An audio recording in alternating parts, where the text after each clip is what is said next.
மனைவிய தன்னுல பாதியா நினைக்கக்கூடியவன் தான் ஆண் பிள்ளை. அந்த வம்சத்துல அந்த குடும்பத்துல இன்னைக்கு வரை எந்த பிரச்சனையும் வந்ததில்லை.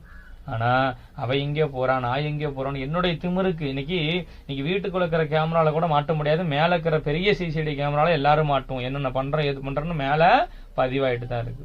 அந்த பரமசிவன் எல்லாத்தையும் பார்த்துட்டு தான் இருக்கான். புரியுதா? தம்பதியான ஒரு வாழ்க்கையில பிள்ளைங்களை வழிகடத்தி கொண்டு போகணுமோ அதை யோசிக்கணும் ஐயா. இதுல லீகலான ஒரு உறவு, இந்த அன்லீகலான ஒரு உறவெல்லாம் எதுக்காயா? இப்படி அவனா அதை நேர்மிச்சுட்டு பண்ணிக்கிட்டு இருக்கிறான். கூடி சீக்கிரம் அதுக்கு ஒரு முற்றுப்புள்ளி வைக்கிறேன். தைரியமா இரு. 3 மாசம் அமாவாசைக்கு நாளையத்துக்கு வா. 54 எலுமிச்சம்பழத்துல 24 எலுமிச்சம்பழத்துல 58 பழம் போடு. 24 எலுமிச்சம்பழத்துல உன் பேரையும் அவன் பேரையும் 24 எலுமிச்சம்பழத்துல எழுதி 48 எலுமிச்சம்பழத்தை ஆயா கழுத்துல போடு.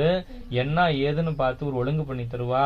அவன் போய்கிட்டு இருக்கிற இடத்துல இருந்து ஒரு தகுடு எழுதியோ தாயத்தை எழுதியோ பிரிக்க முடியாது. அந்த இடம் சரியில்லை.